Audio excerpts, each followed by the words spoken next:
ओम शांति। आज बाप दादा के 9 मई 2021 के अव्यक्त महावाक्य हैं। रिवाइज कोर्स है 27/12/87। निश्चय बुद्धि विजयी रत्नों की निशानियाँ। आज बाप दादा अपने चारों ओर के निश्चय बुद्धि विजयी बच्चों को देख रहे हैं। हर एक बच्चे के निश्चय की निशानियाँ देख रहे हैं। निश्चय की विशेष निशानियाँ। नंबर 1, जैसा निश्चय वैसा कर्म।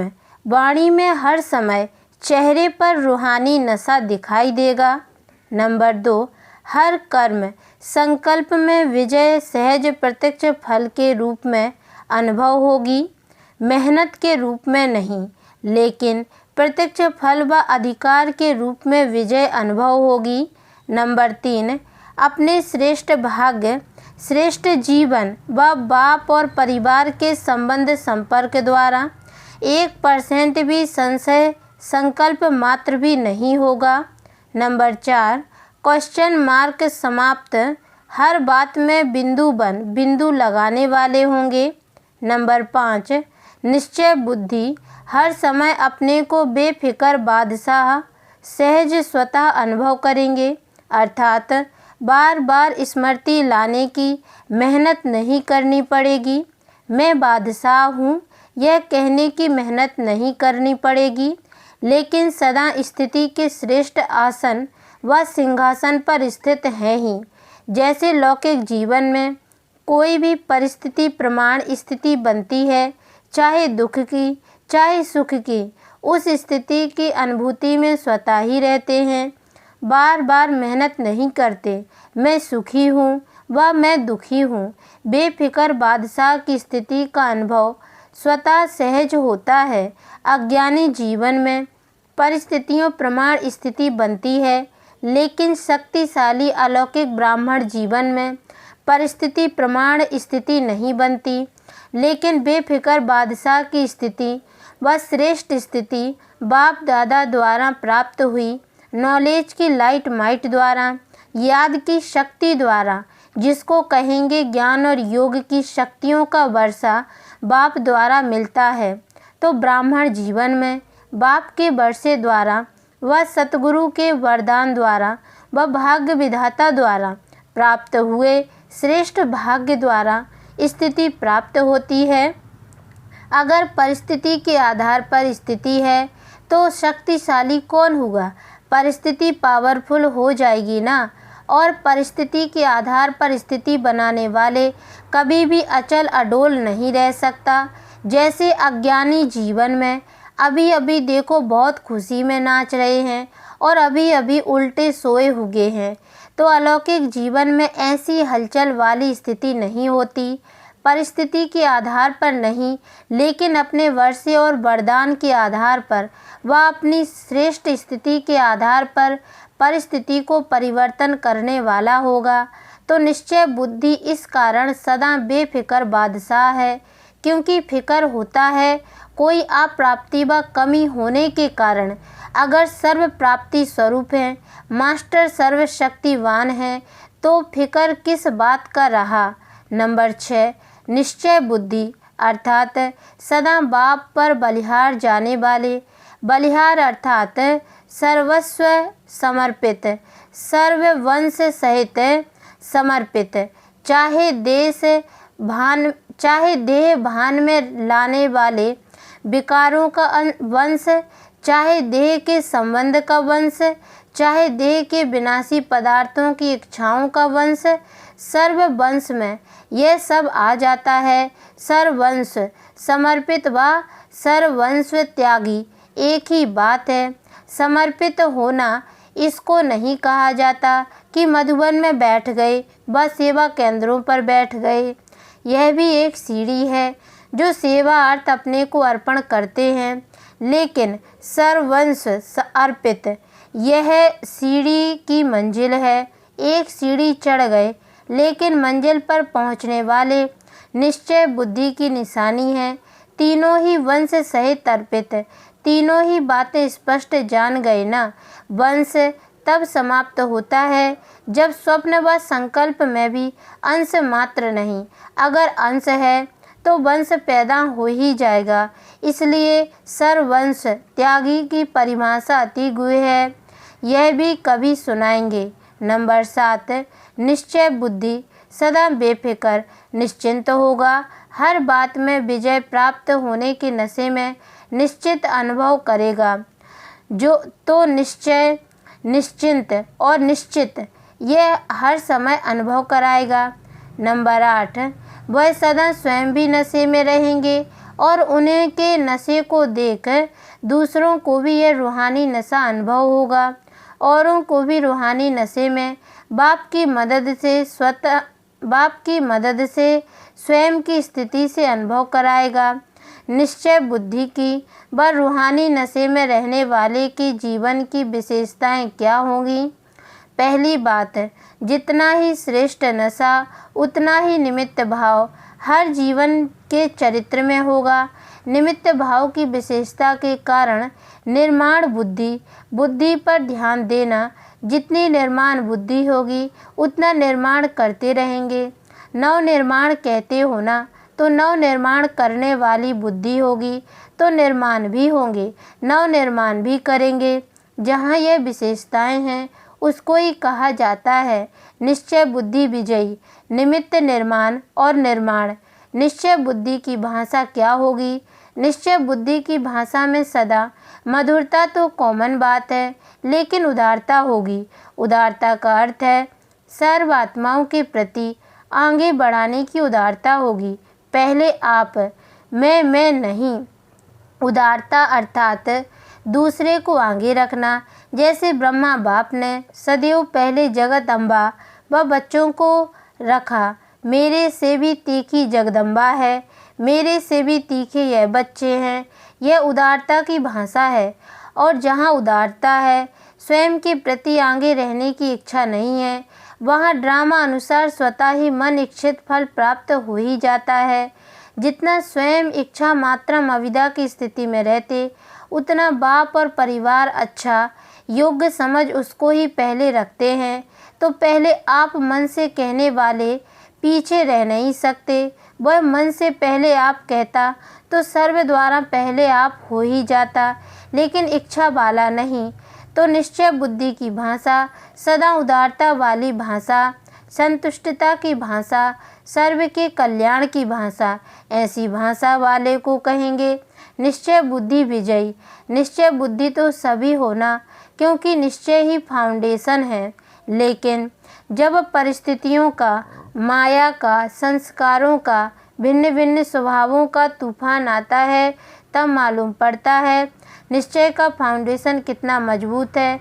जैसे इस पुरानी दुनिया में भिन्न भिन्न प्रकार के तूफान आते हैं ना, कभी वायु का, कभी समुद्र का, ऐसे यहाँ भी भिन्न भिन्न प्रकार के तूफान आते हैं। तूफान क्या करता है? पहले उड़ाता है, फिर फेंकता है। तो यह तूफान भी पहले तो अपनी तरफ मौज में उड़ाते हैं, अल्पकाल के नशे में ऊंचे ले जाते हैं, क्योंकि माया भी जान गई है कि बिना प्राप्ति यह मेरी तरफ होने वाले नहीं है। तो पहले आर्टिफिशियल प्राप्ति में ऊपर उड़ाती है, फिर नीचे गिरती कला में ले आती है। चतुर है। तो निश्चय बुद्धि की नज़र त्रिनेत्री होती है, तीसरे नेत्र से तीनों कालों को देख लेते हैं, इसलिए कभी धोखा नहीं खा सकते। तो निश्चय की परख तूफान के समय होती है। जैसे तूफान बड़े बड़े पुराने वृक्ष के फाउंडेशन को उखाड़ लेते हैं, तो यह माया के तूफान भी निश्चय के फाउंडेशन को उखाड़ने की कोशिश करते हैं, लेकिन रिजल्ट में उखड़ते कम हैं, हिलते ज़्यादा हैं। हिलने से भी फाउंडेशन कच्चा हो जाता है। तो ऐसे समय पर अपने निश्चय के फाउंडेशन को चेक करो। वैसे कोई से भी पूछेंगे निश्चय पक्का है तो क्या कहेंगे? बहुत अच्छा भाषण करेंगे, अच्छा भी है, निश्चय में रहना है। लेकिन समय पर अगर निश्चय हिलता भी है तो निश्चय का हिलना अर्थात जन्म जन्म की प्रारब्ध से हिलना। इसलिए तूफानों के समय चेक करो, कोई हद का मान शान ना दे, वह व्यर्थ संकल्पों के रूप में माया का तूफान आए। जो चाहना रखते हो वह चाहना अर्थात इच्छा पूर्ण ना हो। ऐसे टाइम पर जो निश्चय है कि मैं समर्थ बाप की समर्थ आत्मा हूँ, वह याद रहता है। वह व्यर्थ समर्थ के ऊपर विजयी हो जाता है। अगर व्यर्थ विजय प्राप्त कर लेता है तो निश्चय का फाउंडेशन हिलेगा ना।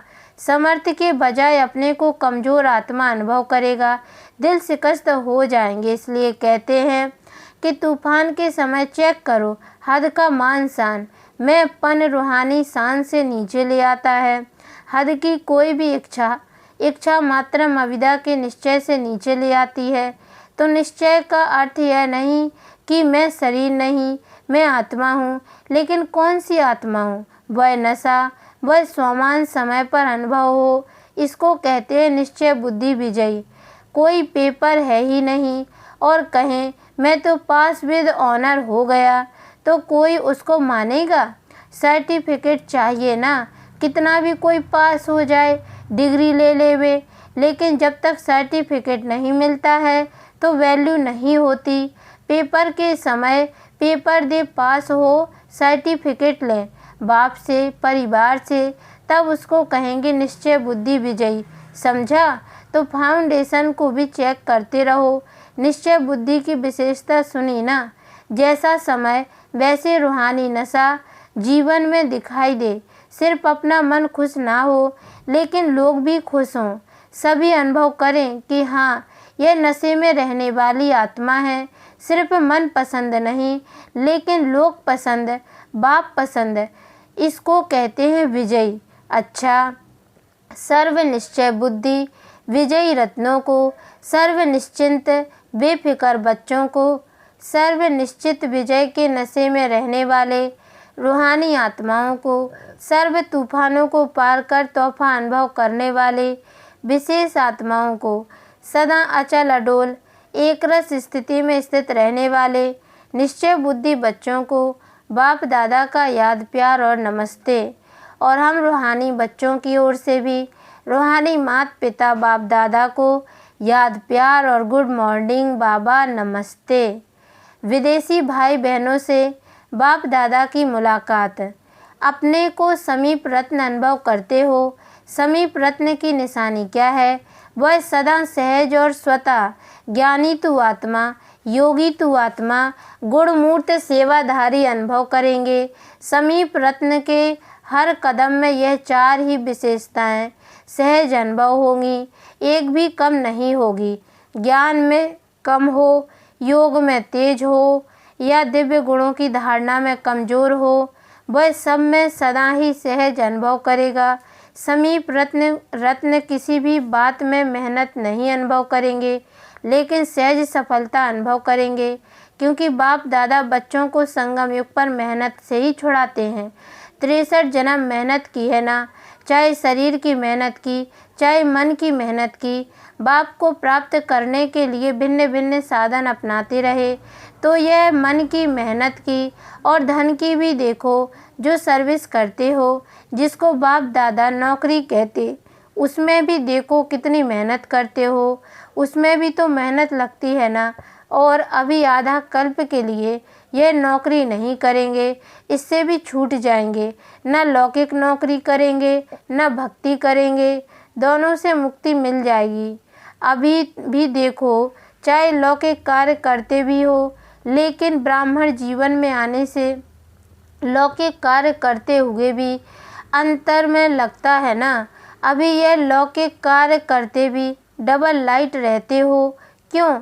क्योंकि लौकिक कार्य करते भी यह खुशी रहती है कि यह कार्य अलौकिक सेवा के निमित्त कर रहे हैं। अपने मन की तो इच्छाएं नहीं है ना, तो जहाँ इच्छा होती है वहाँ मेहनत लगती है। अभी निमित्त मात्र करते हो, क्योंकि मालूम है कि तन मन धन तीनों लगाने से एक का पदम गुणा अविनाशी बैंक में जमा हो रहा है। फिर जमा किया हुआ खाते रहना, पुरुषार्थ से योग लगाने का, ज्ञान सुनने सुनाने का, इस मेहनत से भी छूट जाएंगे। कभी कभी क्लासेज सुनकर थक जाते हैं ना, वहाँ तो लौकिक राजनीतिक पढ़ाई भी जो होगी ना, वह भी खेल खेल में होगी। इतने किताब नहीं याद करने पड़ेंगे, सब मेहनत से छूट जाएंगे। कईयों को पढ़ाई का भी बोझ होता है। संगम युग पर मेहनत से छूटने के संस्कार भरते हो। चाहे माया के तूफान आते भी हैं, लेकिन ये माया से विजय प्राप्त करना भी एक खेल समझते हो। मेहनत नहीं, खेल में भी क्या होता है, जीत प्राप्त करना होता है ना। तो माया से भी विजय प्राप्त करने का खेल करते हो। खेल लगता है, यह बड़ी बात लगती है। जब मास्टर सर्वशक्तिवान स्टेज पर स्थित होते हो तो खेल लगेगा। और ही चैलेंज करते हो कि आधा कल्प के लिए विदाई लेकर जाओ। तो विदाई समारोह मनाने आती है, लड़ने नहीं आती है। विजयी रत्न हर समय हर कार्य में विजयी हैं। विजयी हो ना? हाँ जी। तो वहाँ जाकर भी हाँ जी करना। फिर भी अच्छे बहादुर हो गए हैं। पहले थोड़े जल्दी घबरा जाते थे, अभी बहादुर हो गए हैं। अभी अनुभवी हो गए हैं, तो अनुभव के अथॉरिटी वाले हो गए। परखने की भी शक्ति आ गई है, इसलिए घबराते नहीं हैं। अनेक बार के विजयी थे, हैं और रहेंगे। यही स्मृति सदा रखना। अच्छा, विदाई के समय दादियों से, दादी जानकी बम्बई से 3-4 दिन का चक्र लगाकर आई हैं। अभी से ही चक्रवर्ती बन गईं। अच्छा है, यहाँ भी सेवा है, वहाँ भी सेवा की। यहाँ रहते भी सेवा करते और जहाँ जाते हो वहाँ भी सेवा हो जाती। सेवा का ठेका बहुत बड़ा लिया है। बड़े ठेकेदार होना, छोटे छोटे ठेकेदार तो बहुत हैं, लेकिन बड़े ठेकेदार को बड़ा काम करना पड़ता है। बाबा आज मुरली सुनते बहुत मज़ा आया। है ही मज़ा। अच्छा है, आप लोग कैच करके औरों को क्लियर कर सकते हो। सभी तो एक जैसे कैच कर नहीं सकते। जैसे जगदम्बा मुरली सुनकर क्लियर करके सहज करके सभी को धारण कराती रहीं, ऐसे अभी आप निमित्त हो। कई नए नए तो समझ भी नहीं सकते हैं, लेकिन बाप दादा सिर्फ सामने वालों को नहीं देखते, जो बैठे हैं सभा में उन्हें ही नहीं देखते, सभी को सामने रखते हैं। फिर भी सामने अनन्य होते हैं तो उन्हों के प्रति निकलता है। आप लोग तो पढ़कर भी कैच कर सकते हो। अच्छा, वरदान। व्यर्थ की लीकेज को समाप्त कर समर्थ बनने वाले कम खर्च वाला नसीन भव। संगम युग पर बाप दादा द्वारा जो भी खजाने मिले हैं, उन सर्व खजानों को व्यर्थ जाने से बचाओ तो कम खर्च वाला नसीन बन जाएंगे। व्यर्थ से बचाव करना अर्थात समर्थ बनना। जहाँ समर्थी है वहाँ व्यर्थ जाए, यह हो नहीं सकता। अगर व्यर्थ की लीकेज है तो कितना भी पुरुषार्थ करो, मेहनत करो, लेकिन शक्तिशाली बन नहीं सकते। इसलिए लीकेज को चेक कर समाप्त करो तो व्यर्थ से समर्थ हो जाएंगे। स्लोगन। प्रवृत्ति में रहते संपूर्ण पवित्र रहना, यही योगी व ज्ञानी तू आत्मा की चैलेंज है। ओम शांति।